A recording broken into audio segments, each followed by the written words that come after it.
The plan was simple: look rich for one weekend, take pictures, post on Instagram, confuse my enemies. That's all. My friend Toby was the mastermind behind the disaster.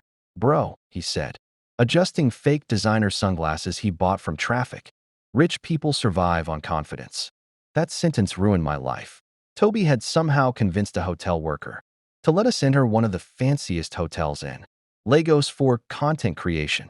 The moment we entered the lobby, my village spirit told me to go home. Everything was too shiny. Meanwhile, Toby was walking like he owned the building. Act natural, he whispered. Natural? But somehow, it worked. Nobody stopped us. So we started taking pictures everywhere.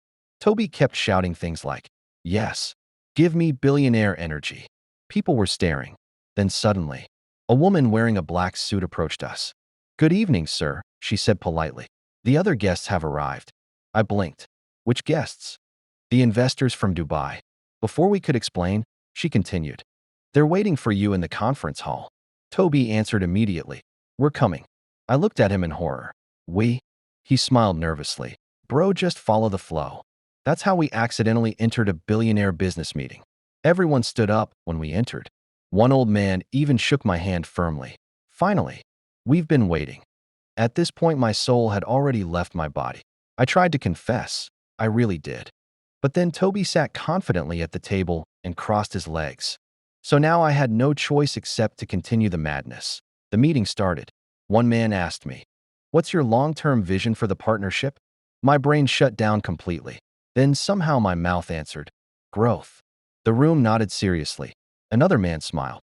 "Excellent answer." Excellent? Even I didn't know what I meant. For the next 30 minutes, I survived by repeating motivational nonsense. We must think globally. Success is a mindset. Timing is important. These men kept taking notes.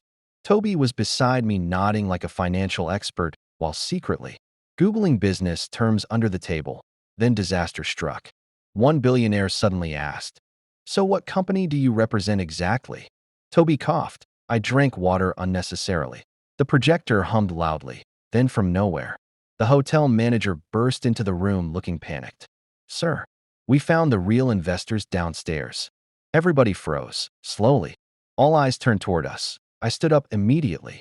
You know what? Honesty is important. Security began moving closer. Toby whispered, "Run," and chaos exploded. One security guard chased us through the lobby while guests recorded videos. By the time we escaped outside, for 10 seconds, nobody spoke. Then Toby started laughing. I tried to stay angry, but honestly, the whole thing was too ridiculous. That night, we posted the pictures anyway. And the funniest part? People online believed we were successful businessmen. Meanwhile,